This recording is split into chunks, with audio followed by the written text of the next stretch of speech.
Junior inter commerce సంబంధించి మనం ఒక్కొక్క చాప్టర్ డిస్కస్ చేస్తున్నాం. దాంట్లో ఫార్మ్స్ ఆఫ్ బిజినెస్ ఆర్గనైజేషన్స్ మనం స్టార్ట్ చేసాం మూడో చాప్టర్లో.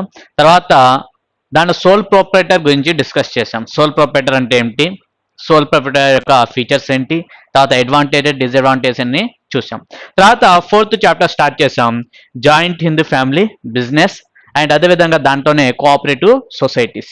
సో ఆల్రెడీ మనం కోఆపరేటివ్ సొసైటీస్ గురించి డిస్కషన్ మనం చేసాం.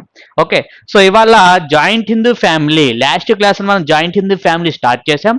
ఓకేనా, సో ఇవాళతో ఈ జాయింట్ హిందూ ఫ్యామిలీని మనం క్లోజ్ చేద్దాం. ఓకే, సో ఇవాళ జాయింట్ హిందూ ఫ్యామిలీ యొక్క సెకండ్ పార్ట్ మనం చూడబోతున్నాం. ఓకేనా, రైట్. సో స్టార్ట్ చేద్దాం. ప్రీవియస్ క్లాస్లో మనం జాయింట్ హిందూ ఫ్యామిలీ అంటే ఏంటో చూసుకున్నాం. దాని ప్రకారం వాటిలో ఏమేమి ఫీచర్స్ ఉన్నాయి, ఏమేమి లక్షణాలు ఉన్నాయి, వాటి గురించి మనం చూసాం. సో ఫస్ట్ ఒకసారి జాయింట్ హిందూ ఫ్యామిలీ ఇంకోసారి ఓల్డ్ అంత ముందు చెప్పుకున్నటువంటి క్లాస్ని ఇంకోసారి రివైజ్ చేద్దాం. ఓకేనా, సో దానివల్ల ఏమవుతుందంటే మనకి అడ్వాంటేజెస్ డిసడ్వాంటేజెస్ ఇవాళ చెప్పుకునేటువంటి టాపిక్ చాలా ఈజీగా అర్థమవుతుంది. ఓకే, సో ఒక్కసారి ప్రీవియస్ క్లాస్లో మనం చెప్పుకున్నటువంటి సో అసలు జాయింట్ హిందూ ఫ్యామిలీ అంటే ఏంటి. So joint Hindu family business అంటే ఏంటంటే the business which is continue from the one generation to the అందర్ జనరేషన్. అంటే ఒక జనరేషన్ నుండి ఇంకో జనరేషన్ కూడాను ఒకే బిజినెస్ అనేది కంటిన్యూగా జరుగుతుంది అనుకోండి, దాన్ని మనం ఏమంటాం అంటే జాయింట్ హిందూ ఫ్యామిలీ బిజినెస్ అంటాం. ఓకేనా, సో జాయింట్ హిందూ ఫ్యామిలీ బిజినెస్లో ఏం జరుగుతుంది అంటే ఒక జనరేషన్ చూడండి, ఫస్ట్ జనరేషన్ ఇతను బిజినెస్ని స్టార్ట్ చేశారు, కర్త ఎవరైతే ఉన్నారో ఆ కర్త బిజినెస్ని స్టార్ట్ చేశారు. సో కర్త స్టార్ట్ చేసినటువంటి బిజినెస్ని తర్వాత సెకండ్ జనరేషన్లో ఉన్నటువంటి అతని సన్, ఓకే, సో సెకండ్ జనరేషన్లో ఉన్నటువంటి వాళ్ళ కొడుకులు, ఓకే, సో ఇతను ఫస్ట్ జనరేషన్, ఈ సెకండ్ జనరేషన్. తర్వాత వాళ్ళ తర్వాత ఎవరు దాన్ని మెయింటైన్ చేస్తారు అంటే మూడో జనరేషన్లో ఉన్నటువంటి వాళ్ళ గ్రాండ్ సన్స్, గ్రాండ్ చిల్డ్రన్స్ ఎవరైతే ఉన్నారో వాళ్ళు ఆ బిజినెస్ని వాళ్ళు తీసుకెళ్తారు. ఓకేనా, సో అంటే ఏంటి, బిజినెస్ అనేది one generation to another generation కంటిన్యూగా జరుగుతూ ఉంటుంది. అటువంటి బిజినెస్ని అంటే ఒకే ఫ్యామిలీ మెంబర్స్ చేస్తున్నారు. ఓకేనా, సో ఇటువంటి బిజినెస్ని ఏమంటాం మనం joint Hindu family business. Okay, so joint Hindu family బిజినెస్లో ఏం జరుగుతుంది అంటే జనరేషన్ ఒక జనరేషన్ నుండి ఇంకో జనరేషన్కి మారుతుంది. సో చూడండి, సో జాయింట్ హిందూ ఫ్యామిలీ అంటే so business which continuous from the one generation to another generation. So A business అయితే ఒక జనరేషన్ నుండి ఇంకో జనరేషన్కి కంటిన్యూగా అవుతుందో, ఓకే, సో అటువంటి దాన్ని ఏమంటాం మనం జాయింట్ హిందూ ఫ్యామిలీ బిజినెస్ అని అంటాం. సో దీంట్లో ఎవరైతే మెయిన్ పర్సన్ ఉన్నారో అతను ఏమని పిలుస్తాం మనం కర్త అని పిలుస్తాం. సో కర్త ఏం చేస్తున్నారు అంటే బిజినెస్ ని మేనేజ్ చేస్తారు. ఓకేనా, ఆ బిజినెస్ మొత్తాన్ని కూడా చూసుకునేటువంటి వ్యక్తి ఎవరైతే ఎల్డర్ పర్సన్ ఉన్నారో, ఎవరైతే వయసులో పెద్ద పర్సన్ ఎవరైతే ఉన్నారో అతన్ని మనం ఏమంటాం కర్త అని పిలుస్తాం. ఓకేనా, సో ఎల్డెస్ట్ పర్సన్ ఎవరైతే ఉన్నారో అతన్ని మనం కర్త అని పిలుస్తాం. నెక్స్ట్ వన్ వచ్చేసి ఎవరైతే రిమైనింగ్ మెంబర్స్ ఉన్నారో ఫ్యామిలీ సంబంధించిన వాళ్ళన్నీ కూడా మనం సహవాసులు అని పిలుస్తాం. ఓకేనా, సో కో పార్ట్నర్స్ అని మనం పిలుస్తాం. సో ఎవరైతే మెయిన్ పర్సన్ ఉన్నారో, ఓకే, సో ఆ మెయిన్ పర్సన్ ని so the head of the family అంటే మెయిన్ పర్సన్. ఓకే, సో ఎవరైతే ఎల్డర్ పర్సన్ ఉన్నారో అతని మనం ఏమని పిలుస్తాం అంటే కర్త అని పిలుస్తాం. హీఈస్ నోన్ యాజ్ కర్త who manage the business. So ఆ కర్తనే ఏం చేస్తారు బిజినెస్ మొత్తాన్ని కూడాను మేనేజ్ చేస్తారు. నెక్స్ట్ వన్ రిమైనింగ్ పర్సన్స్ ఎవరైతే ఉన్నారో, రిమైనింగ్ అంటే కర్త కాకుండా రిమైనింగ్ పర్సన్స్ ఎవరైతే మెంబర్ ఆఫ్ ఫ్యామిలీస్ ఎవరైతే ఉన్నారో ఆ మెంబర్స్ మొత్తాన్ని మనం ఏం పిలుస్తాం అంటే కో పార్ట్నర్స్ అని మనం పిలుస్తాం, అంటే సహవాసులు అని పిలుస్తారు. Okay, so joint Hindu family అంటే the business which is continue from the one generation to another generation. అంటే ఒక జనరేషన్ నుండి ఇంకో జనరేషన్ కి కంటిన్యూగా అవుతున్నటువంటి ఆ ఫ్యామిలీ బిజినెస్ ఏమని పిలుస్తాం మనం అంటే జాయింట్ హిందూ ఫ్యామిలీ బిజినెస్ అని పిలవడం జరుగుతుంది. దీంట్లో మెయిన్ పర్సన్ ఎవరైతే ఎల్డర్ పర్సన్ ఉన్నారో అతను ఏమని పిలుస్తాం మనం కర్త అని పిలుస్తాం. ఓకేనా, సో ఈ కర్త బిజినెస్ మొత్తాన్ని కూడాను జాయింట్ హిందూ ఫ్యామిలీ సంబంధించిన బిజినెస్ మొత్తాన్ని కూడాను అతనే రన్ చేస్తారు. ఓకేనా, తర్వాత రిమైనింగ్ పర్సన్స్ ఎవరైతే ఉన్నారో కర్త కాకుండా రిమైనింగ్ పర్సన్స్ ఎవరైతే ఉన్నారో వాళ్ళందరూ కలిపి ఏమని పిలుస్తాం మనం కో పార్ట్నర్స్ అంటే సహవాసులు అని పిలుస్తారు. Okay, so joint Hindu family అంటే ఏంటో ఇది మనం ఆల్రెడీ ఒకసారి డిస్కషన్ చేసాం. నెక్స్ట్ జాయింట్ హిందూ ఫ్యామిలీ అంటే ఏంటి తెలుసుకున్న తర్వాత మనం దాంట్లో ఉండేటువంటి 2 లాస్ గురించి తెలుసుకున్నాం. ఓకేనా? వీటినే లాస్ ఆఫ్ స్కూల్స్ అని కూడా అంటారు. ఓకే. సో స్కూల్స్ దేనికి సంబంధించిన స్కూల్స్ అంటే ఆ జాయింట్ హిందూ ఫ్యామిలీ యొక్క లా గురించి తెలిపేటువంటి స్కూల్స్. ఓకే. సో ఇక్కడ వచ్చేపాటికి చూసుకుంటే కనుక మనకి 2 లాస్ ఉన్నాయి. ఫస్ట్ వన్ వచ్చేసి మిక్తాక్షర, రెండోది వచ్చేసి దయాబాగా. ఓకే. సో దయాబాగా, సో ఇవి కూడా మనం ఆల్రెడీ డిస్కస్ చేసాం. సో మిక్తాక్షర అంటే ఏంటి, దయాబాగా అంటే ఏంటి? సో మిక్తాక్షర అంటే ఏంటంటే ఇక్కడ మనకి ప్రాపర్టీలో రైట్ అనేది ఏ విధంగా ఇస్తున్నాం అంటే బై బర్త్ ఇస్తున్నాం. అంటే ఎవరైతే ఫ్యామిలీలో ఎవరైతే పుట్టడం జరుగుతుందో, ఎవరైతే బర్త్ జరుగుతుందో వాళ్ళందరికీ కూడాను ప్రాపర్టీలో మనం ఏం చేస్తున్నాం, రైట్ అనేది ఇస్తున్నాం. ఓకేనా? So all the members get the right by birth. So birth వాళ్ళు ఎప్పుడైతే ఫ్యామిలీలో పుట్టడం జరుగుతుందో అప్పుడు వాళ్ళకి మా ఏమొస్తుంది అంటే ప్రాపర్టీలో రైట్ అనేది వస్తుంది. సో రైట్ గురించి చెప్పేటువంటి స్కూల్స్ ఇవి, రైట్ గురించి చెప్పేటువంటి లాస్. ఓకేనా? సో మిక్తాక్షర ఏమని చెప్తుంది అంటే ది ప్రాపర్టీలో రైట్ ఎప్పుడు వస్తుంది, పర్సన్ కి బై బర్త్ వస్తుంది. అంటే మన ఫ్యామిలీలో పుట్టిన వెంటనే అతనికి కూడా ఏమొస్తుంది అంటే మన బిజినెస్ సంబంధించినటువంటి రైట్ అతనికి కూడా వస్తుంది, ప్రాపర్టీలో రైట్ వస్తుంది. అదేవిధంగా బిజినెస్ సంపాదించేటువంటి ప్రాఫిట్స్ లో రైట్ అనేది వస్తుంది. ఓకేనా?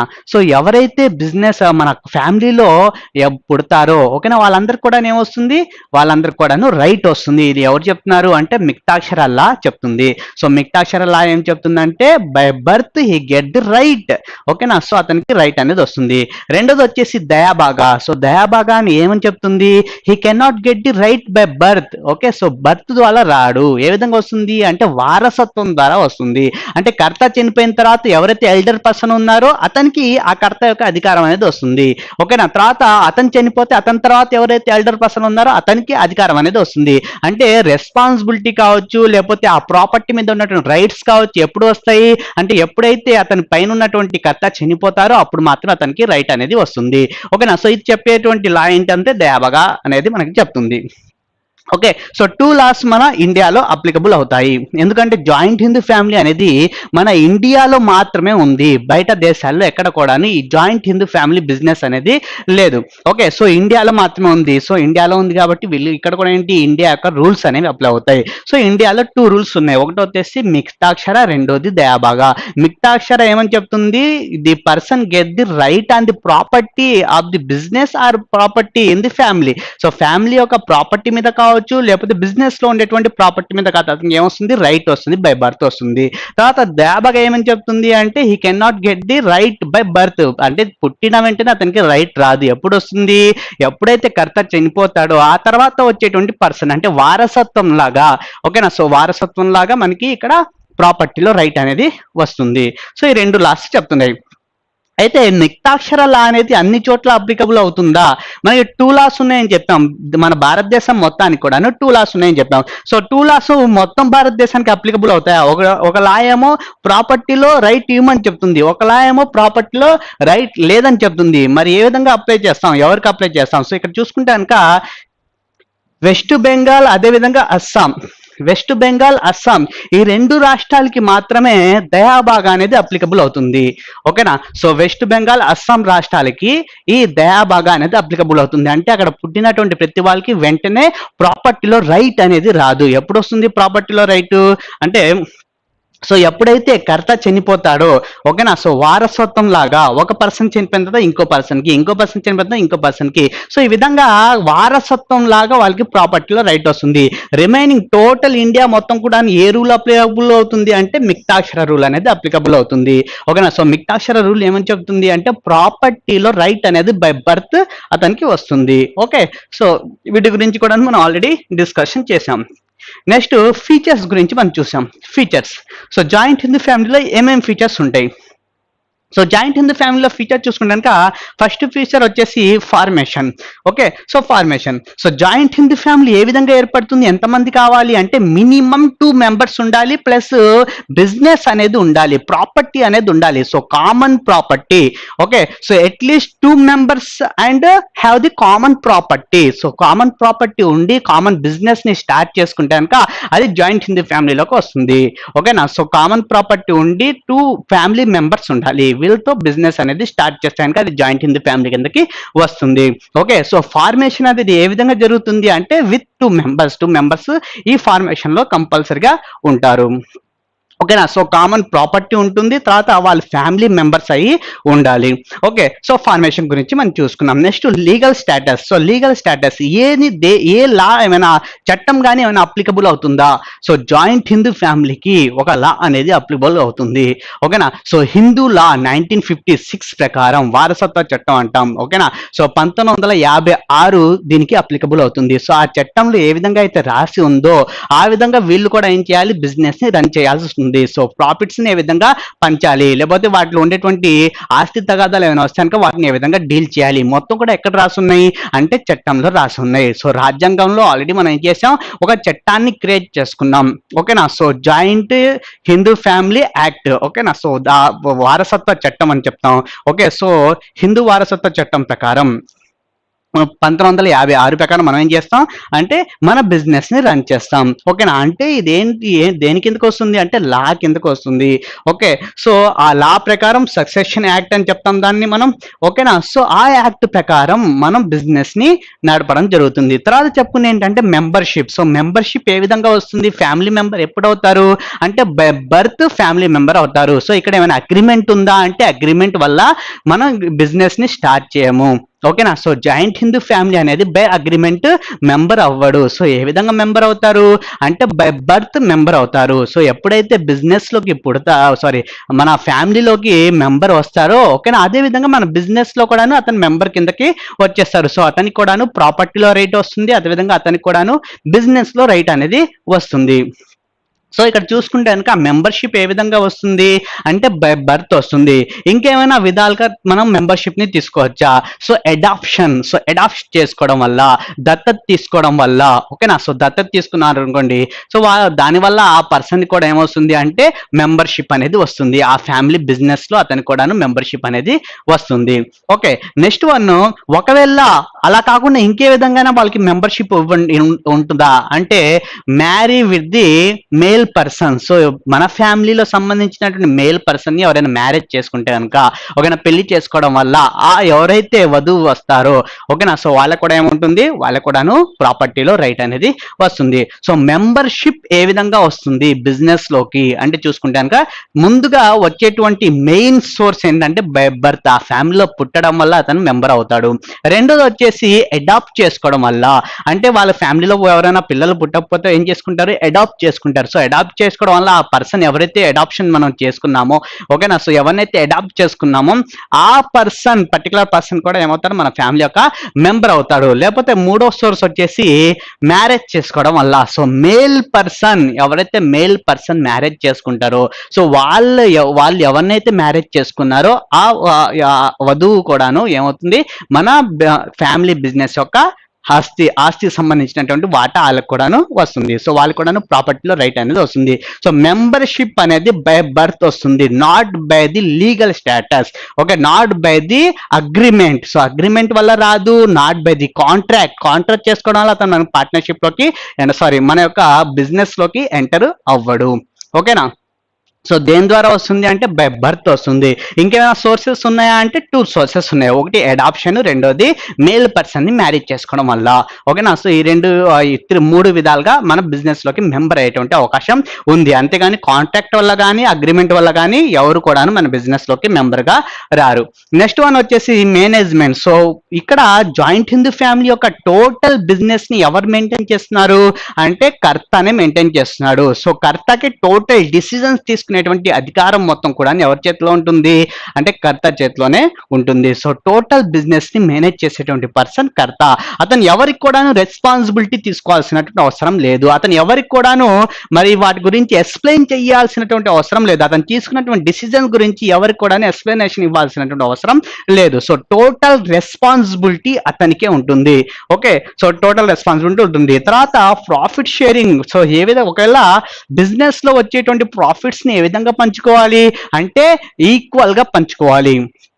సో ఎవరైతే బిజినెస్ లోకి వెళ్ళి కష్టపడుతున్నారో వాళ్ళకి ఎంతైతే షేర్ వస్తుందో ప్రాఫిట్స్ లో, సేమ్ అంతే షేరు ఇప్పుడే పుట్టినటువంటి పిల్లవాడికి కూడాను అంతే షేర్ అనేది వస్తుంది. సో మెంబర్స్ ఎంతమంది అయితే ఉన్నారో వాళ్ళందరికి కూడాను సేమ్ షేర్ అనేది వస్తుంది. ఓకేనా, సో ప్రాఫిట్స్ లో అందరికి కూడాను సేమ్ షేర్ అనేది ఉంటుంది. ఓకే, సో కష్టపడేటువంటి వ్యక్తి 90 సంవత్సరాలు ఉన్నటువంటి కర్తకి ఎంతైతే షేర్ వస్తుందో ఇప్పుడే పుట్టినటువంటి పిల్లవాడికి కూడాను 1 ఇయర్ బిలో ఉన్నటువంటి పర్సన్ కూడాను, బేబీకి కూడాను మనం సేమ్ షేర్ అనేది మనం ఇవ్వడం జరుగుతుంది. ఓకేనా, సో ఇక్కడ షేర్ అనేది ఈక్వల్ గా పంచడం జరుగుతుంది. ఓకే, నెక్స్ట్ వన్ వచ్చేసి లైబిలిటీ. సో లైబిలిటీ చూసుకుంటే కనుక 2 టైప్స్ గా మనం డివైడ్ చేయొచ్చు. సో ఫస్ట్ వన్ కర్త లైబిలిటీ ఏ విధంగా ఉంటుంది, అదేవిధంగా కో పార్ట్నర్స్ సహవాసులు ఎవరైతే ఉన్నారో వాళ్ళ యొక్క లైబిలిటీ ఏ విధంగా ఉంటుంది. సో ఫస్ట్ వన్ వచ్చేసి కర్త. సో కర్త యొక్క లైబిలిటీ ఏ విధంగా ఉంటుంది. సో కర్త యొక్క లైబిలిటీ చూసుకుంటే కనుక అన్లిమిటెడ్ గా ఉంటుంది. ఎందుకు అన్లిమిటెడ్ గా ఉంటుంది, అసలు అన్లిమిటెడ్ అంటే ఏంటి, సో లిమిటెడ్ అంటే ఏంటి, అన్లిమిటెడ్ అంటే ఏంటి. సో చూడండి ఒకసారి, లైబిలిటీ అనేది అంటే ఏంటి, లైబిలిటీ అంటే ఏంటి, అప్పు. ఓకే, సో అప్పు ఏ విధంగా ఉంటుంది, అప్పు యొక్క బాధ్యత ఏ విధంగా ఉంటుంది. దీనిలో చూసుకుంటే కనుక కర్తకి అన్లిమిటెడ్ లైబిలిటీ ఉంటుంది. అన్లిమిటెడ్ అంటే ఏంటంటే మనం ఆ అప్పుని తీర్చడం కోసం మన యొక్క పర్సనల్ అసెట్స్ అంటే వ్యక్తిగత ఆస్తులు ఏమైనా ఉన్నా సరే వాటిని కూడా ఏం చేయాలి, మనం అమ్మేసుకోవాలి. అంటే ఎవరైతే అప్పు ఇచ్చాడో ఆ అప్పు ఇచ్చినటువంటి వ్యక్తికి మన యొక్క పర్సనల్ అసెట్స్ ని తీసుకునేటువంటి అధికారం వచ్చేస్తుంది. అటువంటి దాన్ని ఏమంటాం అంటే అన్లిమిటెడ్ లైబిలిటీ అంటాం. ఓకేనా, సో ఇతని దగ్గర ఉన్నటువంటి పర్సనల్ అసెట్స్, అతని కార్ కావచ్చు లేకపోతే బిల్డింగ్ కావచ్చు, సో పర్సనల్ ప్రాపర్టీ ఏదో ఉందనుకోండి, ఆ ప్రాపర్టీని కూడాను అమ్మేసుకోవాల్సి ఉంటుంది. అటువంటి లైబిలిటీ, అటువంటి అప్పుని ఏమంటామంటే అన్లిమిటెడ్ లైబిలిటీ అంటాం. ఓకేనా, రెండోది వచ్చేసి లిమిటెడ్ లైబిలిటీ. లిమిటెడ్ లైబిలిటీ అంటే ఏంటంటే ఒకవేళ లాస్ వచ్చింది అనుకోండి, ఆ లాస్ ఎక్కడ దాకా ఉంటుంది అంటే అతని యొక్క షేర్ వరకు మాత్రమే ఉంటుంది. సో ఎంతవరకు అయితే అతను బాధ్యత వహించాలో, ఓకేనా, ఎంతవరకు అయితే అతని యొక్క షేర్ ఉందో అంతవరకు మాత్రమే అతను బాధ్యత వహిస్తాడు. ఓకేనా, సో అంతవరకు మాత్రం చూసుకుంటాడు. ఫర్ ఎగ్జాంపుల్ ఇప్పుడు అతని దగ్గర ప్రాపర్టీ, ఫర్ ఎగ్జాంపుల్ అతనికి లాస్ వచ్చింది, 1 lakh రూపీస్ లాస్ వచ్చింది. ఓకే, సో లాస్ వచ్చింది, లాస్ వస్తే దాంట్లో మొత్తం అంటే బిజినెస్ లో కొన్ని అసెట్స్ ఉన్నాయి. ఓకే, సో ఆ అసెట్స్ మొత్తాన్ని అమ్మేస్తే 50,000 మనకి వచ్చింది. ఓకేనా, సో 1 lakh రూపీస్ మనకి లాస్ వచ్చింది. 1 lakh రూపీస్ లాస్ వచ్చింది. దాంట్లో బిజినెస్ సంబంధించినటువంటి అసెట్స్, బిజినెస్ లో బిల్డింగ్ ఉంది లేకపోతే బిజినెస్ సంబంధించినటువంటి ఫర్నిచర్ ఉన్నాయి, మొత్తాన్ని అమ్మేస్తే ఎంత వచ్చింది అంటే 50,000 వచ్చినాయి. ఓకే, సో 50,000 వచ్చింది. రిమైనింగ్ 50,000 ఎక్కడి నుండి తీసుకొచ్చి కడతాడు అంటే అతని యొక్క పర్సనల్ అసెట్స్, అంటే అతను ఉండేటువంటి హౌస్ కావచ్చు, అతను ఉండేటువంటి కార్స్, అతను యూస్ చేసేటువంటి కార్స్ కావచ్చు, వెహికల్స్ కావచ్చు, ఇలాంటివి అమ్మేసి రిమైనింగ్ అమౌంట్ ని అతను పేమెంట్ చేయాలి. సో అటువంటి లైబిలిటీని ఏమంటాం మనం, అన్లిమిటెడ్ లైబిలిటీ. ఓకేనా, అంటే బిజినెస్ యొక్క అసెట్స్ ఎఫెక్ట్ అవుతాయి, అదే విధంగా పర్సనల్ అసెట్స్ కూడా ఎఫెక్ట్ అవుతాయి. ఓకే, సో ఇది అన్లిమిటెడ్ లైబిలిటీ. రెండవది limited liability. So limited liability same 1 lakh rupees loss వచ్చింది. ఓకే, లాస్ వచ్చింది. సో ఇతను మొత్తం అమ్మేసుకుంటే ఎంత వచ్చింది ఇతనికి అంటే 50K, అంటే 50,000 మాత్రమే వచ్చింది. రిమైనింగ్ ఎలా వస్తాయంటే అతను ఏమి ఇవ్వాల్సిన అవసరం లేదు. ఓకేనా, సో అతని యొక్క షేర్ ఎంత ఉంది అంతవరకు మాత్రమే అతను బాధ్యత వహించడం అనేది జరుగుతుంది. ఓకేనా, సో రిమైనింగ్ అమౌంట్ కోసం అతను ఏం చేసుకుంటాడు, ఐపీ అనేది యూజ్ చేయడం జరుగుతుంది. ఓకేనా, సో దివాలా అయిపోయినట్టుగా అతను రాసుకుంటాడు. ఓకే, సరే చూడండి. సో ఇక్కడ మనం చూస్తుంది ఏంటిది అంటే కర్త యొక్క లైబిలిటీ ఏ విధంగా ఉంటుంది, అన్లిమిటెడ్ గా ఉంటుంది. అన్లిమిటెడ్ అంటే అతని యొక్క పర్సనల్ అసెట్స్ ని కూడా అమ్ముకోవాల్సి ఉంటుంది. రెండోది వచ్చేసి కో పర్సనల్స్ ఎవరైతే ఉన్నారో అంటే సహవాసులు ఎవరైతే ఉన్నారో వాళ్ళ యొక్క లైబిలిటీ ఏ విధంగా ఉంటుంది, వాళ్ళ యొక్క లైబిలిటీ లిమిటెడ్ గా ఉంటుంది. లిమిటెడ్ అంటే ఎంతవరకు అయితే వాళ్ళ షేర్ ఉందో ఆ బిజినెస్ లో, ఓకేనా, సో అంతవరకు మాత్రమే వాళ్ళు బాధ్యత వహించవలసి ఉంటుంది. అంతేగాని వాళ్ళ యొక్క పర్సనల్ అసెట్స్ జోలికి రారు.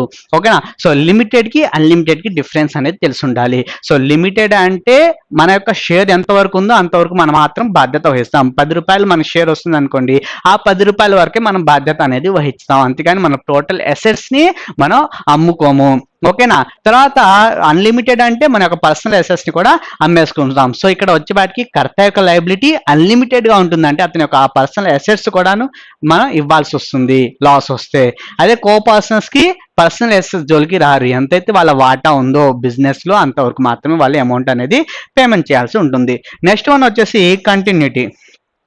So continuity, the business not effect with the death of any person in the family. So ఫ్యామిలీలో ఎవరు చనిపోయినా, even the death of the కర్త చనిపోయినా సరే బిజినెస్ అనేది మూతపడదు. ఓకేనా. సో బిజినెస్ మీద ఎటువంటి ఎఫెక్ట్ అనేది ఉండదు. సో బిజినెస్ అనేది కంటిన్యూ అవుతూనే ఉంటుంది. కర్త చనిపోతే, సో కర్త చనిపోయాడు అనుకోండి, తర్వాత ఎవరు అవుతారు అంటే the person who is the elder age. So ఎవరైతే ఎక్కువ ఏజ్ ఉన్నారో, ఎవరైతే అతను కర్త తర్వాత ఏజ్ ఉన్నటువంటి పర్సన్ ఎవరైతే ఉన్నారో అతనే అవుతారు హీ బికమ్ ఏ కర్త. ఓకేనా. సో అతను కర్త అయిపోతాడు. He manage the business. So అతను ఆ బిజినెస్ ని మేనేజ్ చేయడం మొదలు పెడతారు. సో ఈ విధంగా ఒక పర్సన్ చనిపోవడం వల్ల మన బిజినెస్ అనేది డిస్ట్రాయ్ అయిపోదు, అంటే మొత్తం కూడాను క్లోజ్ అయిపోదు. ఓకేనా. సో ఇది కంటిన్యూగా జరుగుతూనే ఉంటుంది. నెక్స్ట్ వన్ వచ్చేసి అకౌంట్స్. సో అకౌంట్స్ ని ఎవరు మెయింటైన్ చేస్తారు, ఎవరి దగ్గర ఉంటాయి, టోటల్ ఫినాన్స్ సంబంధించినటువంటి మొత్తం ఎవరి దగ్గర ఉంటాయి అంటే in the hand overs of the karta. So okay, so in the control of the karta. So karta యొక్క కంట్రోల్లో టోటల్ అకౌంట్స్ మొత్తం కూడా అతని చేతిలోనే ఉంటాయి. సో మేనేజ్మెంట్ మొత్తం కూడా ఎవరు చూసుకునేది అంటే కర్తనే చూసుకుంటారు. సో ఎవరైనా సరే దాని గురించి క్వశ్చన్ చేయాల్సినటువంటి అవసరం ఉన్నా సరే ఉందా అంటే ఎవరు కూడా క్వశ్చన్ చేయాల్సినటువంటి అవసరం లేదు. ఎవరైనా క్వశ్చన్ చేసినా సరే కర్తకి ఎటువంటి రెస్పాన్సిబిలిటీ లేదు, అతను చెప్పాల్సినటువంటి అవసరం లేదు. సో టోటల్ అకౌంట్స్ ఎవరి దగ్గర ఉంటాయి అంటే కర్త చేతిలోనే ఉంటాయి. మొత్తం కూడా ఫీచర్స్ మనం ఆల్రెడీ డిస్కస్ చేసినటువంటి పాయింట్స్. ఓకే, సో ఇవాళ మనం చూసేటువంటి పాయింట్స్ ఏంటంటే జాయింట్ ఇన్ ది ఫ్యామిలీ యొక్క advantages and disadvantages. So advantages ఏంటి, డిస్అడ్వాంటేజెస్ ఏంటి, ఓకే వాటిలో ఉన్నటువంటి ఉపయోగాలు ఏంటి, జాయింట్ ఇన్ ది ఫ్యామిలీని మనం మెయింటైన్ చేయడం వల్ల ఉండేటువంటి ప్రయోజనాలు ఏంటి, అదేవిధంగా దాంట్లో ఉండేటువంటి డిస్అడ్వాంటేజెస్. ఓకేనా. సో పరిమితులు ఏంటి, వాటి గురించి మనం చూద్దాం. సో ఫస్ట్ వన్ వచ్చేసి అడ్వాంటేజెస్ చూద్దాం. సో ఏమేమి ఉపయోగాలు ఉన్నాయి జాయింట్ ఇన్ ది ఫ్యామిలీని మనం మెయింటైన్ చేయడం వల్ల, మెంబర్స్ కి కావచ్చు లేకపోతే కర్తకు కావచ్చు, ఏ విధమైనటువంటి అడ్వాంటేజెస్ ఉన్నాయి. సో దాంట్లో ఫస్ట్ అడ్వాంటేజ్ వచ్చేసి ఫస్ట్ వన్ కంటిన్యూటీ. సో కంటిన్యూగా బిజినెస్ అనేది జరుగుతూ ఉంటుంది. చూడండి, any person if death in the joint in the family the business is not affected. Okay, so ఎవరైనా సరే ఈ మన జాయింట్ ఇన్ ది ఫ్యామిలీలో ఉండేటువంటి ఎవరైనా మెంబర్ కనుక చనిపోతే, ఓకే సో చనిపోతే మనం బిజినెస్ క్లోజ్ అయిపోతుందా అంటే క్లోజ్ అవ్వదు. అదే సోల్ ప్రొపరేటర్ అనుకోండి, సోల్ ప్రొపరేటర్లో ఎవరైనా చనిపోయారనుకోండి, చనిపోతే ఏమవుతుంది, బిజినెస్ క్లోజ్ అయిపోతుంది. ఓకేనా. సో సోల్ ప్రొపరేటర్లో ఒకే పర్సన్ ఉంటాడు, ఒకవేళ అతను చనిపోతే ఆ బిజినెస్ మొత్తం కూడా క్లోజ్ అయిపోతుంది. కానీ ఇక్కడ జాయింట్ ఇన్ ది ఫ్యామిలీలో ఎవరైనా మెంబర్ చనిపోతే కనుక ఆ బిజినెస్ కంటిన్యూ అవుతుందా అంటే కంటిన్యూ అవుతుంది. ఓకేనా, క్లోజ్ అవ్వదు. ఒకవేళ మెయిన్ పర్సన్ ఎవరైతే ఉన్నారో, అంటే మెయిన్ పర్సన్ అంటే ఇంకా ఎవరు ఇక్కడ కర్త. సో ఒకవేళ కర్త చనిపోయాడు అనుకోండి, సో కర్త చనిపోతే అతని ప్లేస్ లో ఎవరైతే ఎల్డర్ పర్సన్ ఉన్నారో అతను ఏమవుతారు అంటే మరి ఇక్కడ వచ్చేవాడికి కర్త అవుతారు. ఓకేనా. సో ఈ కర్త చనిపోతే కనుక అతని తర్వాత ఎవరైతే ఎల్డర్ పర్సన్ ఉన్నారో, ఓకేనా, సో మెయిన్ పర్సన్ ఎవరైతే ఉన్నారో వాళ్ళు ఏమవుతారు అంటే ఈ బిజినెస్ యొక్క చూసుకునేటువంటి కర్త అవుతారు. ఓకే, సో వాళ్ళు ఈ బిజినెస్ ఏం చేస్తారు, రన్ చేస్తారు. ఓకేనా. సో ఒక పర్సన్ ఎవరైనా డెత్ అయిపోతే కనుక, చనిపోతే కనుక ఈ జాయింట్ ఇన్ ది ఫ్యామిలీ మీద ఎటువంటి ఎఫెక్ట్ అనేది ఉండదు, ఆ బిజినెస్ అనేది రన్ అవుతూనే ఉంటుంది. ఈవెన్ కర్త చనిపోయినా సరే అతని ప్లేస్ లో ఎవరు వస్తారు అంటే ఎవరైతే ఎల్డర్ పర్సన్ ఉన్నారో అతను కర్తగా వస్తారు. సో బిజినెస్ అనేది ఎప్పుడు కూడాను రన్ అవుతూనే ఉంటుంది. ఓకే, సో ఒకసారి చూడండి, it is not destroy by the death of any co-partner. So ఎవరైనా సరే చనిపోతే, ఓకే కో-పార్ట్నర్స్ చనిపోతే కనుక బిజినెస్ క్లోజ్ అయిపోతుందా అంటే బిజినెస్ అనేది క్లోజ్ అవ్వదు. ఓకేనా. Even with the death of the కర్త, ఒకవేళ కర్తనే చనిపోతే, డైరెక్ట్ గా కర్తనే ఎవరైతే బిజినెస్ ని రన్ చేస్తున్నారో, ఎవరైతే మేనేజ్ చేస్తున్నారో ఆ మెయిన్ పర్సనే చనిపోతే కనుక it not effect. Okay, so దాని యొక్క ఎఫెక్ట్ బిజినెస్ మీద పడదు. ఎందుకు పడదు అంటే the next elder member will take the position. So ఎవరైతే నెక్స్ట్ ఎల్డర్ పర్సన్ అంటే ఎవరైతే వయసులో పెద్ద అతను ఉన్నారో వాళ్ళు ఏం చేస్తారు, ఈ బిజినెస్ ని మళ్ళీ రన్ చేయడం అనేది జరుగుతుంది. ఓకేనా. సో బిజినెస్ ఎప్పుడు కూడా joint in the family business అనేది ఎప్పుడు కూడా కంటిన్యూ అవుతూనే ఉంటుంది. ఈవెన్ కర్త చనిపోయినా సరే కర్త యొక్క ప్లేస్ లో ఎవరైతే ఎల్డర్ పర్సన్ ఉన్నారో వాళ్ళు ఏం చేస్తారు, బిజినెస్ ని టేక్ ఓవర్ చేసుకుంటారు. సో వాళ్ళు ఇప్పటి నుండి బిజినెస్ ని రన్ చేస్తారు. సో ఎవరైనా పర్సన్ చనిపోవడం వల్ల మన జాయింట్ హిందూ ఫ్యామిలీ అనేది క్లోజ్ అవ్వదు. ఓకేనా? సో ఇది ఫస్ట్ సంబంధించినటువంటి అడ్వాంటేజ్. సో అడ్వాంటేజ్ ఏంటి అంటే కంటిన్యూటీ, అంటే కంటిన్యూగా జరుగుతూ ఉంటుంది బిజినెస్. ఓకేనా? సో కో పర్సన్ ఎవరైనా చనిపోయినా లేకపోతే కర్త చనిపోయినా సరే బిజినెస్ ఏమవుతుంది, క్లోజ్ అవ్వదు. ఒకవేళ కర్త చనిపోతే ఎలా మరి మేనేజ్ చేసేది అంటే ఎవరైతే ఎల్డర్ పర్సన్ ఉన్నారో వాళ్ళు ఈ బిజినెస్ ఏం చేస్తారు, కంట్రోల్ చేస్తారు. వాళ్ళు ఆ పొజిషన్ ని తీసుకుంటారు. సో కర్త యొక్క రోల్ వాళ్ళు తీసుకుంటారు. సో వాళ్ళు ఏమవుతారు అంటే కర్త అవుతారు. ఓకేనా? సో కర్త చనిపోతే కనుక రిమైనింగ్ పర్సన్స్ లో కో పర్సన్స్ లో ఎవరైతే ఎల్డర్ పర్సన్ ఉన్నారో అతను ఏమవుతారంటే కర్త అవుతారు. ఓకేనా? సో అతనికి మనం కర్త సంబంధించిన రెస్పాన్సిబిలిటీస్ అతనికి మనం అప్పచెప్తాం. ఓకే, సో ఇది first advantage. Next advantage, so ఇక్కడ చూసేవాటికి ఎఫెక్టివ్ మేనేజ్మెంట్ అనేది జరుగుతుంది. సో మేనేజ్మెంట్ నిర్వహణ అనేది ఏ విధంగా జరుగుతుంది అంటే ఎఫెక్టివ్ గా జరుగుతుంది. ఎందుకంటే ఒకే పర్సన్ హ్యాండ్ ఓవర్ లో ఉన్నాయి. టోటల్ బిజినెస్ కూడాను ఎవరు కంట్రోల్ చేస్తున్నారు అంటే కర్త మాత్రమే కంట్రోల్ చేస్తున్నాడు.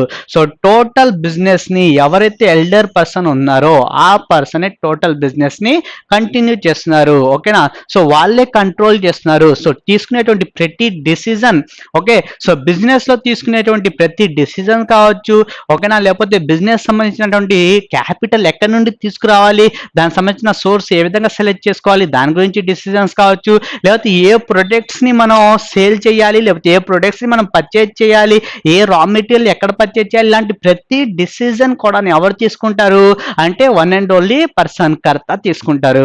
ఓకేనా? సో టోటల్ కంట్రోల్ ఎవరి చేతిలో ఉంది, కర్త చేతిలో ఉంది. సో కర్త ఏదైతే చెప్తాడో అదే బిజినెస్ మొత్తం కూడా, బిజినెస్ లో ఉన్న ప్రతి పర్సన్ కూడా అదే పని చేస్తారు. సో దీనివల్ల ఏమవుతుందంటే బిజినెస్ అనేది సజావుగా జరుగుతుంది. ఓకేనా? సో ఇక్కడ బిజినెస్ కంటిన్యూగా జరుగుతుంది. ఎందువల్ల ఈ విధంగా జరుగుతుంది అంటే ఓన్లీ ఓ పర్సన్ కర్త, ఇక్కడ ఒకే పర్సన్ కంట్రోల్ చేస్తున్నారు. అంటే నలుగురికి అధికారం ఇచ్చానుకోండి, వాళ్ళందరూ ఏంటి, ఒకళ్ళు తీసుకునేటువంటి డిసిజన్ ఇంకోళ్ళకి నచ్చకపోవచ్చు, ఇంకోళ్ళు తీసుకున్నది ఇంకోళ్ళకి నచ్చకపోవచ్చు. ఈ విధంగా తగాదాలు వచ్చేటువంటి అవకాశం అనేది ఉంటుంది. అదే ఒకే పర్సన్ ఉన్నాడు కాబట్టి టోటల్ డిసిజన్స్ అతని చేతిలోనే ఉన్నాయి కాబట్టి ఇక్కడ బిజినెస్ అనేది సజావుగా సాగడానికి అవకాశం ఉంది. సో ఎఫిషియెంట్ గా మనం బిజినెస్ అనేది చేయొచ్చు. ఓకే, సో చూడండి, the joint family business is managed by the karta. So ఎవరు కంట్రోల్ చేస్తున్నారు, ఎవరు మేనేజ్ చేస్తున్నారు అంటే కర్తనే మేనేజ్ చేస్తున్నారు బిజినెస్ మొత్తాన్ని. ఓకేనా? So this result in unity of the command and discipline management. So దీనివల్ల ఏమవుతుంది అంటే టోటల్ కూడాను అందరినీ కూడాను ఒకే టాట్ మీద తీసుకురావడానికి అవకాశం ఉంటుంది. సో టోటల్ ఫ్యామిలీ మెంబర్స్ ని, ఓకేనా, సో అతను చెప్పిన విధంగానే చెయ్యాలి కాబట్టి ప్రతి ఒక్కరు కూడాను, ఓకేనా, అతనికి అనువుగా పనిచేసేటువంటి అవకాశం అనేది ఉంటుంది. దానివల్ల మొత్తం వ్యాపారంలో కూడాను డిసిప్లిన్ అనేది మనం తీసుకురావడానికి అవకాశం ఉంటుంది. అదే ఇద్దరు ముగ్గురు చేతిలో కనుక అధికారం ఉంటే కనుక సో బిజినెస్ అనేది సజావుగా సాగేటువంటి అవకాశం ఉండదు. ఓకే, సో కంట్రోల్ మొత్తాన్ని మనం కర్త చేతిలో పెట్టాం కాబట్టి కర్త ఏదైతే అనుకుంటాడో దాని ప్రకారం రిమైనింగ్ పర్సన్స్ కూడా ఏం చేస్తారు, బిజినెస్ ని అదే విధంగా చేస్తారు. సో దానివల్ల ఏమవుతుంది అంటే మన బిజినెస్ అనేది మేనేజ్మెంట్ అనేది ఎఫెక్టివ్ గా ఉంటుంది. ఓకేనా? సో పర్ఫెక్ట్ గా మనం బిజినెస్ చేయడానికి అవకాశం ఉంటుంది. ఓకే, సో దీనివల్ల మొత్తం కూడాను కలిసి, ఓకేనా, సో బిజినెస్ ని రన్ చేసేటువంటి అవకాశం ఉంది. సో డిసిప్లిన్ అనేది మేనేజ్మెంట్ జరుగుతుంది ఇక్కడ. Okay, next one. తర్వాత మూడో అడ్వాంటేజ్ చూసుకుంటే కనుక జాయింట్ హిందూ ఫ్యామిలీ బిజినెస్ సంబంధించింది. So no limit of the members. So membership అనేది ఏ విధంగా వస్తుంది ఆల్రెడీ మనం ఫీచర్స్ లో డిస్కస్ చేసాం. సో మెంబర్షిప్ ఏ విధంగా వస్తుంది అంటే మెయిన్ సోర్స్, ఫస్ట్ సోర్స్ ఏంటంటే బై బర్త్. ఓకేనా? సో పుట్టిన వెంటనే ఏమవుతుంది, అతను మెంబర్ కిందకి వస్తాడు. సో బై బర్త్ మనకి మెంబర్షిప్ అనేది వస్తుంది. ఓకే, సో జాయింట్ హిందూ ఫ్యామిలీలో మెంబర్షిప్ ఏ విధంగా ఉంటుందంటే అన్లిమిటెడ్. సో ఎంతమంది మెంబర్స్ వస్తే, ఎంతమంది పుడితే ఫ్యామిలీలో వాళ్ళందరికీ కూడా ఏమి ఇస్తాం మనం, మెంబర్షిప్ ఇస్తాం. ఇస్తాం. ఓకేనా? అదే పార్ట్నర్షిప్ అనుకోండి, పార్ట్నర్షిప్ లో ఒక లిమిట్ ఉంది. ఓకే, సో 50 మెంబర్స్ 70 మెంబర్స్ తీసుకుంటాం అంటే కుదరదు. సో మినిమం లిమిట్ అనేది ఉంది. ఆ లిమిట్ ప్రకారం వాళ్ళు పార్ట్నర్షిప్ అనేది చూసుకోవాలి. కానీ ఇక్కడ జాయింట్ హిందీ ఫ్యామిలీలో అలాంటి ఎటువంటి లిమిట్స్ అనేవి లేవు. ఓకేనా? సో మినిమం అయితే 2 మెంబర్స్ ఉండాలి. మ్యాక్సిమం ఎటువంటి లిమిట్స్ లేదు. సో ఎంతమంది అయితే ఫ్యామిలీలో పుడతారో వాళ్ళందరూ కూడా మనం ఏం చేస్తాం అంటే షేర్ అనేది ఇస్తాం, మెంబర్షిప్ అనేది ఇస్తాం. ఓకేనా? సో బై బర్త్ వాళ్ళకి మెంబర్షిప్ అనేది వస్తుంది. అలా కాకుండా ఇంకేమైనా సోర్స్ ఉన్నాయంటే 2 సోర్సెస్ ఉన్నాయి. ఓకేనా? బై బర్త్ కాకుండా ఇంకా 2 సోర్సెస్ ఉన్నాయి ఫ్యామిలీ మెంబర్ అవ్వడానికి. ఒకటి బై అడాప్ట్. సో అడాప్షన్ చేసుకోవడం వల్ల, దత్తత తీసుకోవడం వల్ల వాళ్ళు కూడా ఏమవుతారు, మన ఫ్యామిలీ యొక్క బిజినెస్ లో వాళ్ళు కూడాను మెంబర్స్ అవుతారు. ఓకే, సో తర్వాత ఇంకోటి వచ్చేసి by way of marriage. So ఎవరైతే మేల్ పర్సన్ ఉన్నారో ఆ మేల్ పర్సన్ ని మ్యారేజ్ చేసుకోవడం వల్ల, ఓకేనా, సో ఎవరైతే వస్తున్నారో వీళ్ళకి కూడా ఏమొస్తుంది, వాళ్ళకు కూడాను మరి దీంట్లో మన ప్రాపర్టీలో మన బిజినెస్ లో వాళ్ళకు కూడా ఏమొస్తుంది, మెంబర్షిప్ అనేది వస్తుంది. వాళ్ళకి కూడా రైట్ వస్తుంది. ప్రతి మెంబర్కి కూడాను ప్రాపర్టీలో అదేవిధంగా బిజినెస్ సంబంధించినటువంటి ప్రాఫిట్స్ లో వాళ్ళకి కూడా ఏముంటుంది అంటే షేర్ అనేది ఉంటుంది. ఓకే, సో ఈక్వల్ షేర్ అనేది ఉంటుంది. సో ఇక్కడ చూసుకుంటే కనుక మెంబర్షిప్ మరి ఎటువంటి లిమిట్ లేదు. అంటే ఎంతమంది అయినా సరే బిజినెస్ లోకి ఎంటర్ అవ్వచ్చు, మెంబర్స్ గా రావచ్చు. అయితే ఏ విధంగా వస్తారు వాళ్ళు, సోర్స్ ఏంటి అంటే బర్త్ కావచ్చు, అడాప్షన్ కావచ్చు, లేకపోతే మ్యారేజ్ కావచ్చు. ఈ విధంగా మన ఫ్యామిలీలో ఎంతమంది అయినా సరే వచ్చేటువంటి అవకాశం ఉంది. సో మెంబర్షిప్ అనేది అన్లిమిటెడ్ మెంబర్షిప్ ఉంది. ఓకేనా? సో బిజినెస్ చూసుకోవడానికి సో ఎంతమంది వస్తే అంత మనం బిజినెస్ లో మన బిజినెస్ ని ఎక్స్పాండ్ చేసుకోవచ్చు. ఓకేనా? For example joint Hindi family business ఒకటి ఉంది అనుకోండి. సో దాన్ని మనం ఇంకా ఎక్స్పాండ్ చేద్దాం అనుకుంటున్నాం, అంటే వేరే ప్లేస్ లో బిజినెస్ పెట్టాలనుకుంటున్నాం. సో అక్కడ చూసుకోవాలనుకుంటే మన ఫ్యామిలీలో మెంబర్స్ ఎక్కువ ఉన్నారనుకోండి, మనం ఏం చేయొచ్చు, నెంబర్ ఆఫ్ బ్రాంచెస్ ని ఓపెన్ చేసుకోవచ్చు. సో ప్రతి ప్లేస్ లో కూడాను మనం నెంబర్ ఆఫ్ బ్రాంచెస్ ని ఓపెన్ చేసుకోవచ్చు.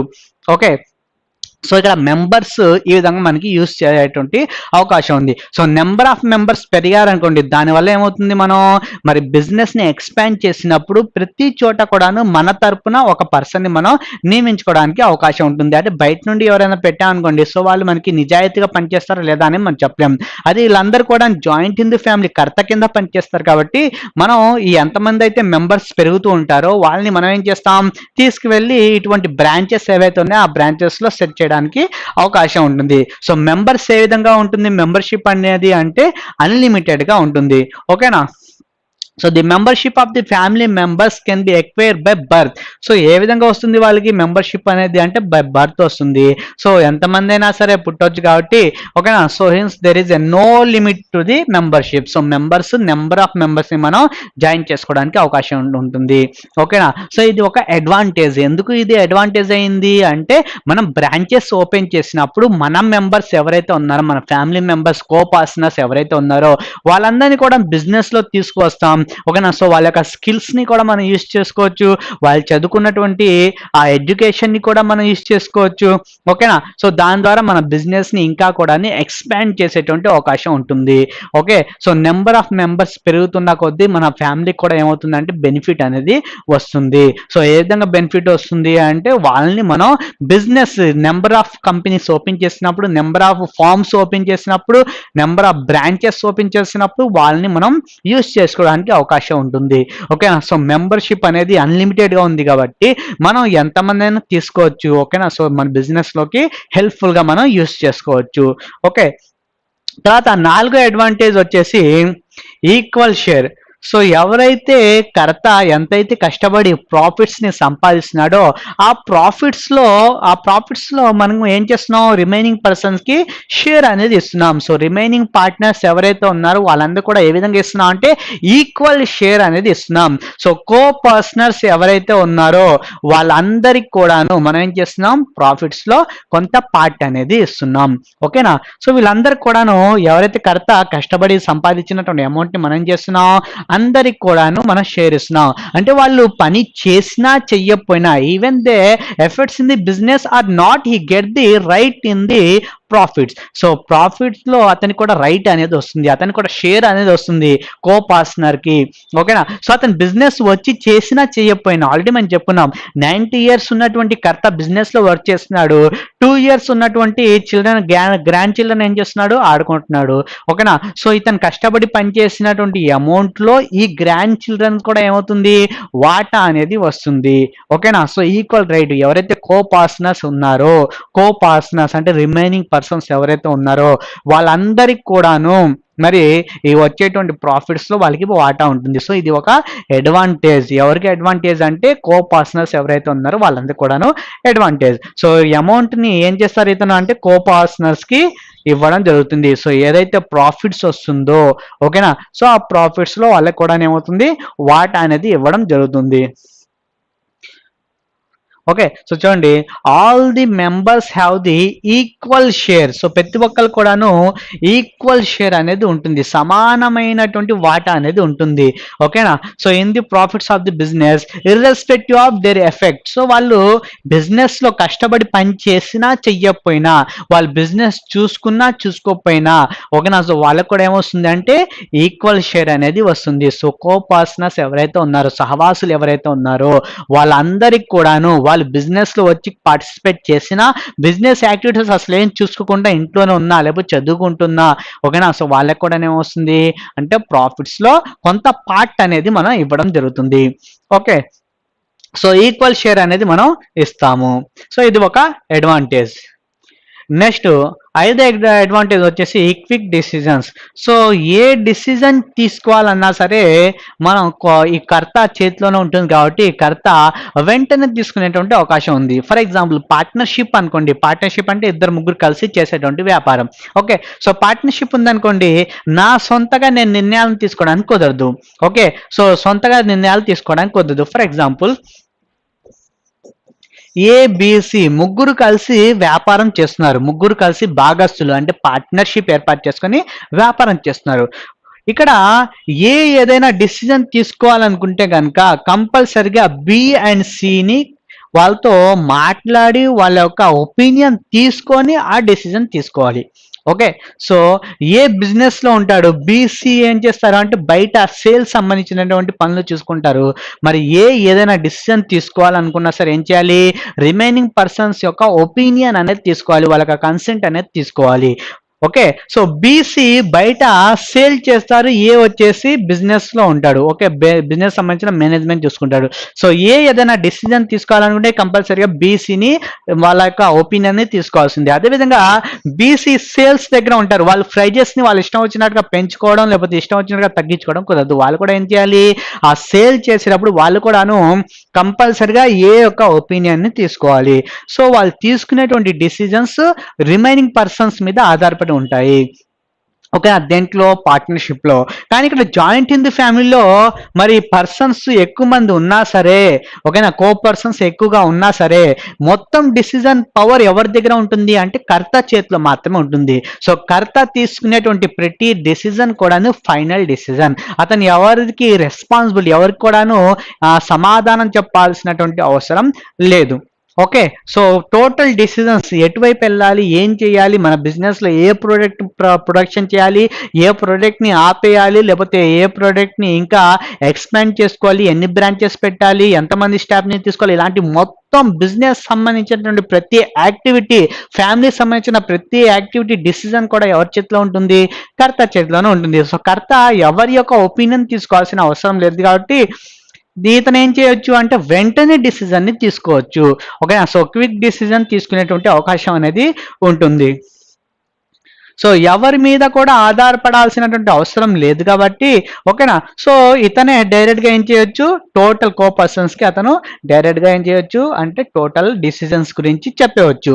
ఓకేనా. సో వీళ్ళ యొక్క ఒపీనియన్ తీసుకోవాల్సిన, జస్ట్ ఒపీనియన్ తీసుకుంటారు అంతేగాని ఎవరు కూడాను అతని యొక్క డిసిజన్స్ కి ఆర్గ్యుమెంట్ చేయాల్సినటువంటి అవసరం లేదు.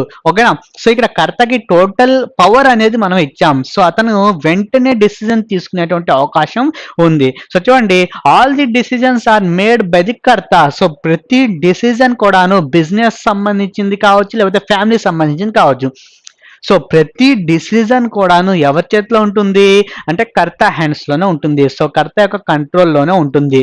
Next, and no one can raise any objection against him. So ఎవరు కూడాను నువ్వు చేసినటువంటి పని బాగాలేదని అతనికి చెప్పేటువంటి అధికారం వాళ్ళకి లేదు. ఓకేనా?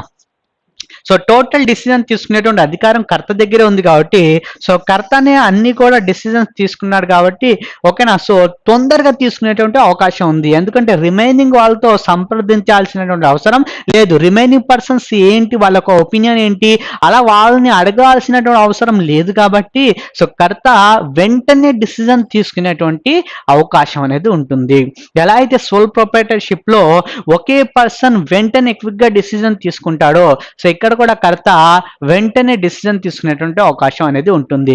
సో రిమైనింగ్ కో పర్సన్స్ అతన్ని ఎటువంటి అబ్జెక్షన్ చేయాల్సినటువంటి అవసరం లేదు కాబట్టి, అబ్జెక్షన్ చెయ్యరు కాబట్టి, ఆర్గ్యుమెంట్స్ ఉండవు కాబట్టి, వెంటనే ఏదైతే అతను డిసిజన్ తీసుకున్నారో దాన్ని ఇంప్లిమెంట్ చేసేటువంటి అవకాశం అనేది ఉంటుంది.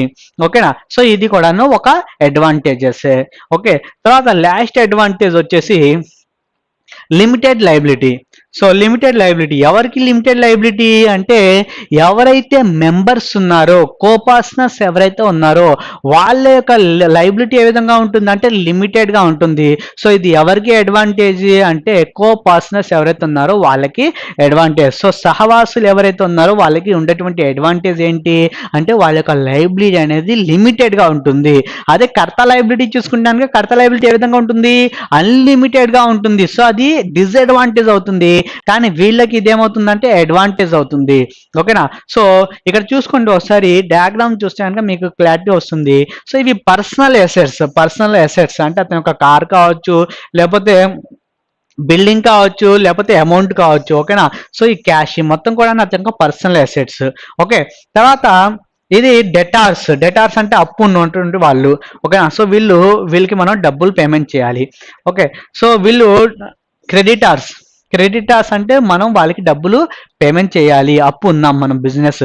ఓకేనా? సో ఇది వచ్చేసి బిజినెస్. ఓకే, సో బిజినెస్ ఎవరికైనా అప్పు ఉందనుకోండి, అంటే క్రెడిటార్స్ బయట ఉన్నటువంటి వ్యక్తికి అప్పు ఉందనుకోండి, సో బయట ఉన్నటువంటి వ్యక్తి ఓన్లీ బిజినెస్ సంబంధించినటువంటి ఆస్తులు అంటే బిజినెస్ వైపు నుండే అతను ఏం చేయొచ్చు, డబ్బుల్ని వసూలు చేసుకోవచ్చు. బిజినెస్ సంబంధించినటువంటి ప్రాపర్టీని అమ్మేసుకోవచ్చు, బిజినెస్ సంబంధించినటువంటి ఫర్నిచర్ని అమ్మి తీసుకోవచ్చు. అంటే అతనికి రైట్, ఈ క్రెడిటార్ ఎవరైతే డబ్బులు అప్పు ఇచ్చాడో బిజినెస్ కి, ఇతని యొక్క రైట్ దేని మీద ఉంటుంది, ఓన్లీ బిజినెస్ సంబంధించినటువంటి ఆస్తి మీద మాత్రమే అతనికి రైట్ ఉంటుంది. ఓకేనా? అంతేగాని ఈ పర్సనల్ అసెట్స్ ఏవైతే ఉన్నాయో వాటి మీద ఎటువంటి రైట్ అనేది ఉండదు. ఓకేనా? సో బిజినెస్ సంబంధించిన అసెట్స్ మీద మాత్రమే అతనికి అనేది రైట్ అనేది ఉంటుంది. ఓకే, సో ఇవి అడ్వాంటేజెస్. ఒకసారి చూడండి. So liability of the co persons is limited. ఎక్కడ దాకా లిమిటెడ్ ఉంటుంది, అతని యొక్క షేర్ ఎంత అయితే ఉందో బిజినెస్ లో అంతవరకు మాత్రమే, అతని యొక్క షేర్ వరకు మాత్రమే. ఓకేనా? సో అతను లైబుల్ అవుతాడు, అతని యొక్క పర్సనల్ అసెట్స్ లైబుల్ అవ్వవు. ఓకే, సో ఇవి అడ్వాంటేజెస్. నెక్స్ట్ వన్ వచ్చేసి లిమిటేషన్స్ అంటే డిసడ్వాంటేజ్. సో జాయింట్ హిందీ ఫ్యామిలీలో ఉన్నటువంటి డిసడ్వాంటేజెస్ ఏంటి వాటిని చూసుకుంటే కనుక, ఫస్ట్ వన్ డిసడ్వాంటేజ్ వచ్చేసి ఇక్కడ ఎఫిషియన్సీ అనేది ఉండదు. దేనికి సంబంధించినటువంటి ఎఫిషియన్సీ అంటే, ఇతను కష్టపడ్డాడు. ఎవరు? కర్త. ఎందుకంటే టోటల్ బిజినెస్ ఎవరి హ్యాండ్ ఓవర్లో ఉంది, కర్త హ్యాండ్ ఓవర్లో ఉంది. సో కర్త కష్టపడి, ఓకేనా, సో బిజినెస్ ని కంటిన్యూ చేస్తున్నాడు, బిజినెస్ ని అతను కంట్రోల్ చేస్తున్నాడు, అతను డైరెక్ట్ చేస్తున్నాడు, ఆర్గనైజ్ చేస్తున్నాడు, కష్టపడి డబ్బులు సంపాదిస్తున్నాడు. కానీ ఈ డబ్బులు సంపాదించిన తర్వాత ఏమవుతుంది, ఎవరైతే కోపార్ట్నర్స్ ఉన్నారో వాళ్ళందరూ కూడా ఏం చేస్తున్నారు అంటే, అమౌంట్ ని వాళ్ళు కూడా తీసుకుంటున్నారు, అంటే వాళ్ళకి కూడా ఒక వాటా అనేది వస్తుంది. ఓకే, సో వాళ్ళు కూడా వాటాలో భాగస్తులు అవుతున్నారు. ఓకేనా? So no rewards for the efficiency. So reward అనేది రావట్లా. ఎవరైతే కష్టపడి పనిచేస్తున్నారు, ఎవరు కష్టపడి పనిచేస్తున్నారు ఇక్కడ, కర్త కష్టపడి పనిచేస్తున్నాడు. సో కర్త ఎంత బాగా ఎక్కువగా కష్టపడినా సరే అతనికి మనం ఏం చేస్తున్నాం, రివార్డ్ ఏమైనా ఎక్స్ట్రా ఎఫెక్ట్ ఏమైనా ఇస్తున్నామా అంటే ఇవ్వడం లేదు. ఓకేనా? సో ఎంతైతే అతను కష్టపడుతున్నారో అంత అమౌంట్ తీసుకోవట్లా. ఓకేనా? సో వచ్చినటువంటి ప్రాఫిట్స్ ఏం చేస్తున్నాం, మళ్ళీ అందరికి కూడాను పనిచేయడం జరుగుతుంది. ఓకేనా? సో ప్రతి ఒక్కరు కూడా ఈక్వల్ గా పనిచేస్తున్నాం.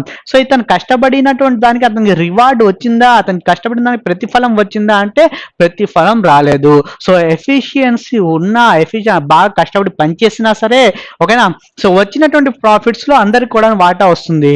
ఓకే, సో వాటా వస్తుంది కాబట్టి ఏదైనా కష్టపడిన దానికి ప్రతిఫలం అనేది రావట్లా. చూడండి, karta alone look after the business. Total business ఎవరు చూసుకుంటారు అంటే కర్త అనేది చూసుకుంటాడు. Okay, so benefits are share among the coparceners. అయితే అతను కష్టపడి పనిచేసినా సరే వచ్చినటువంటి బెనిఫిట్స్ ఎవరు తీసుకుంటున్నారు అంటే కో పర్సన్స్ తీసుకుంటున్నారు. సో ప్రతి ఒక్కరికి ఈక్వల్ వాటా ఉంది. ₹1,00,000 లాభం వస్తే అందరికి కూడా సరి సమానంగా పనిచేయడం జరుగుతుంది. సో ప్రతి ఒక్కరికి వచ్చేస్తుంది. అతను కష్టపడినా కష్టపడకపోయినా సరే అందరికి వస్తుంది. ఓకేనా, సో అందరు కూడా వెళ్ళిపోతుంది. మరి కర్త కష్టపడుతున్నాడు, మరి కర్తకి ఏమైనా వస్తుందా అంటే రావట్లేదు. నార్మల్ షేర్ ఎంతైతే ఉంటుందో అంతవరకు మాత్రమే వస్తుంది అతనికి. ఓకేనా, సో 10 మెంబర్స్ ఉన్నారనుకోండి, 10 మెంబర్స్ ఉన్నారు, ₹1,00,000 మనకి ప్రాఫిట్ వస్తుంది. ₹1,00,000 ప్రాఫిట్స్ వచ్చింది. 10 మెంబర్స్ ఉన్నారు ఫ్యామిలీలో. 10 మెంబర్స్ ఉన్నారంటే ప్రతి ఒక్కరు కూడా ఎంత వస్తాయంటే 10,000 కింద వస్తాయి. ఇప్పుడు కష్టపడి ₹1,00,000 ప్రాఫిట్స్ ని తీసుకొచ్చినా ఇతనికి వచ్చేటువంటి షేర్ ఎంత అంటే 10,000 మాత్రమే. ఓకేనా, సో ఎంతైతే షేర్ ఉంటుందో అంతవరకు మాత్రం అతనికి అమౌంట్ అనేది రావడం జరుగుతుంది. So the person who work more efficiently, ఎంత కష్టపడి పనిచేసినటువంటి, ఓకేనా, dedicate not rewarded for their work. అతను కష్టపడిన దానికి కూడా అతనికి అమౌంట్ అనేది రాదు. ఓకేనా, రెండోది వచ్చేసి అన్లిమిటెడ్ లైబిలిటీ. సో అతను కష్టపడిన దానికి అమౌంట్ ఇస్తున్నామా అంటే అమౌంట్ ఇవ్వట్లా. ఇంకా అతనికి ఒక లైబిలిటీ ఏ విధంగా ఉంటుందంటే అన్లిమిటెడ్ లైబిలిటీ ఉంటుంది. అంటే అతని యొక్క పర్సనల్ అసెట్స్ ని కూడాను అమ్మేసుకోవాల్సి ఉంటుంది. Okay, so liability of the కర్త ఇస్ అన్లిమిటెడ్. అతని యొక్క లైబిలిటీ అనేది అన్లిమిటెడ్ గా ఉంటుంది. The business debts can repaid by using his properties. So business సంబంధించిన ఏమైనా అప్పులు ఉన్నాయనుకోండి, అప్పుల్ని ఎవరు తీర్చాలి అంటే కర్తనే తీర్చాల్సి ఉంటుంది. కర్త యొక్క పర్సనల్ అసెట్స్ కూడాను ఎఫెక్ట్ అవుతాయి. సో అతను ఎంత కష్టపడినా అతనికి రివార్డ్ అనేది రావట్లా. రెండోది అతని యొక్క లయబిలిటీ అనేది అన్లిమిటెడ్ గా ఉంటుంది. Okay, next limited managerial ability. ఒకవేళ కర్త, ఓకే, మనం ఏం చేస్తున్నాం, కర్తని ఎలిజిబిలిటీ ఏ విధంగా ఇస్తున్నాం, కర్త యొక్క ఎలిజిబిలిటీ అతని యొక్క ఏజ్ ని బేస్ చేసుకొని బాగా ఎక్కువ ఏజ్ ఉన్నారనుకోండి అతన్ని కర్త చేస్తున్నాం. అయితే కర్త అన్ని పనులు అతనే చూసుకున్నాడు కాబట్టి ప్రతి దాంట్లో కూడాను అతను ఎక్స్పర్ట్ నాలెడ్జ్ అయి ఉంటాడా అంటే ఎక్స్పర్ట్ నాలెడ్జ్ ఉండకపోవచ్చు. ఓకేనా, సో స్పెషలైజేషన్ అతనికి ఉండకపోవచ్చు. ఓకేనా, సో కొన్ని తీసుకునేటువంటి డిసిజన్స్ మరి రాంగ్ డిసిజన్ తీసుకున్నా అనుకోండి టోటల్ బిజినెస్ కూడా ఎఫెక్ట్ అయ్యేటువంటి అవకాశం అనేది ఉంటుంది. ఓకే, సో కర్త performing the all the functions of management. So business సంబంధించిన ప్రతి దాంట్లో కూడా అతనే చూసుకుంటున్నాడు. అయితే అతనికి అన్నిట్లో ఎక్స్పీరియన్స్ ఉంటుందా అంటే ఎక్స్పీరియన్స్ ఉండకపోవచ్చు. ఓకేనా, he cannot specialize in the areas of the management. So ప్రతి ఏరియాలో ప్రతి ఫంక్షన్లో అతను ఎక్స్పర్ట్ నాలెడ్జ్ అయి ఉంటాడా అంటే ఎక్స్పర్ట్ నాలెడ్జ్ ఉండకపోవచ్చు. మరి ఎక్స్పర్ట్ నాలెడ్జ్ లేకపోవడం వల్ల అతను ఒకవేళ కనుక ఏదైనా డిసిజన్ తీసుకున్నా అనుకోండి, అన్వైజ్ డిసిజన్స్ అంటే రాంగ్ డిసిజన్స్ ఏమైనా తీసుకుంటే కనుక దానివల్ల టోటల్ బిజినెస్ మొత్తం కూడా ఎఫెక్ట్ అయ్యేటువంటి అవకాశం ఉంది. ఓకే, సో కర్త ప్రతి వర్క్ కూడా కర్తనే చేస్తున్నాడు. కర్త డిసిజన్స్ మీద ఆధారపడి ఉంది. సో కర్త ఒకవేళ ఏదైనా సరే రాంగ్ డిసిజన్ తీసుకుంటే కనుక టోటల్ బిజినెస్ కూడాను కొలాప్స్ అయ్యేటువంటి అవకాశం ఉంది. సో టోటల్ బిజినెస్ లాస్ లోకి వచ్చేటువంటి అవకాశం ఉంది. నెక్స్ట్ డిసడ్వాంటేజ్ వచ్చేసి లిమిటెడ్ రిసోర్సెస్. సో బిజినెస్ అనేది ఇక్కడ కామన్ ప్రాపర్టీ ఏదైతే ఉంటుందో ఆ ప్రాపర్టీని బేస్ చేసుకొని మనం బిజినెస్ చేస్తున్నాం. ఓకేనా, సో ఇక్కడ లిమిటెడ్ రిసోర్సెస్, ఆ ప్రాపర్టీ ఎంత ఉంటుంది, ఏ ప్రాపర్టీ పెరగట్లేదు. ఓకేనా, సో ప్రాపర్టీ కామన్ గా కొంతే ఉంది. ఓకే, సో ఆ ప్రాపర్టీ అంతే ఉంది కాబట్టి దాని మీద వచ్చేటువంటి అమౌంట్ తో మనం బిజినెస్ చేస్తున్నాం. ఓకే, సో కామన్ ప్రాపర్టీ ఎంతైతే ఉంటుందో ఓకే ఆ బిజినెస్ అంటే for example joint Hindu family సంబంధించినటువంటి ఓకే ప్రాపర్టీ అమౌంట్ ఏదైనా ఉందనుకోండి, కామన్ ప్రాపర్టీ, దాంతో మనం బిజినెస్ చేస్తున్నాం.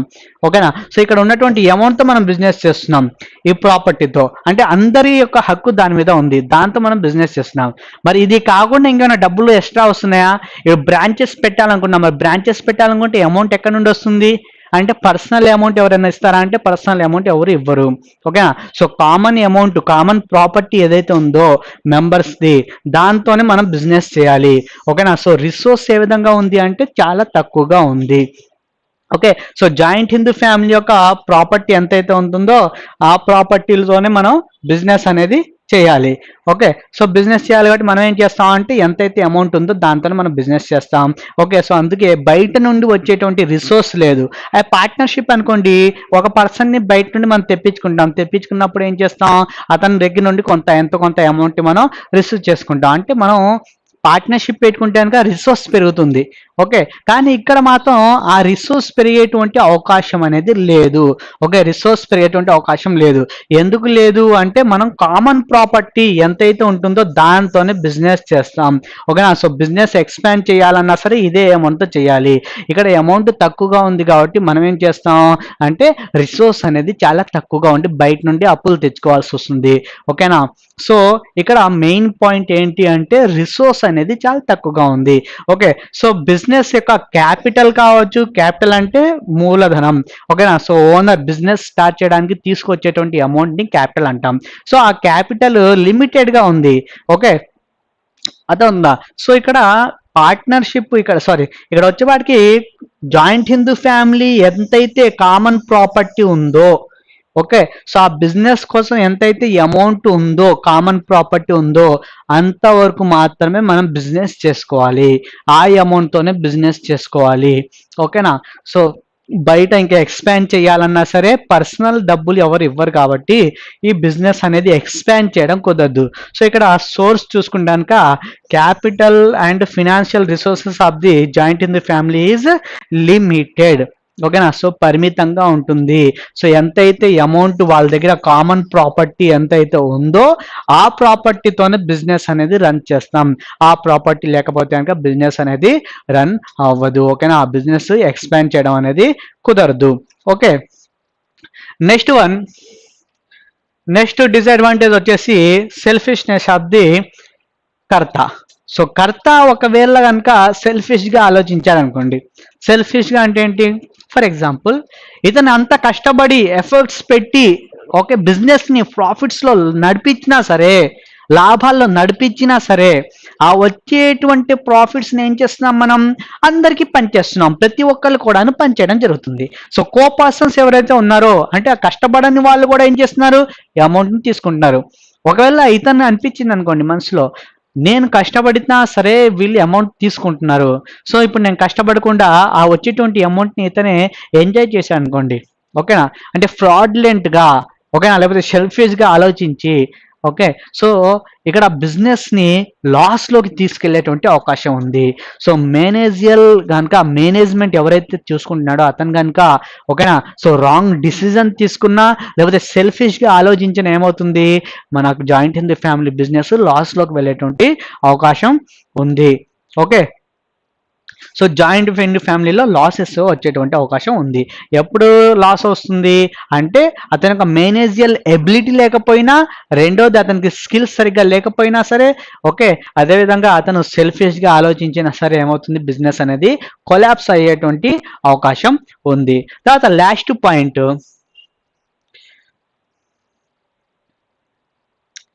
Lack of stability. చూడండి. సో, ఇక్కడ వచ్చేపాటికి బిజినెస్ మరి చాలా వరకు మన ఇండియాలో ఈ జాయింట్ ఇన్ ది ఫ్యామిలీస్ అనేవి బ్రేక్ అయిపోయినాయి.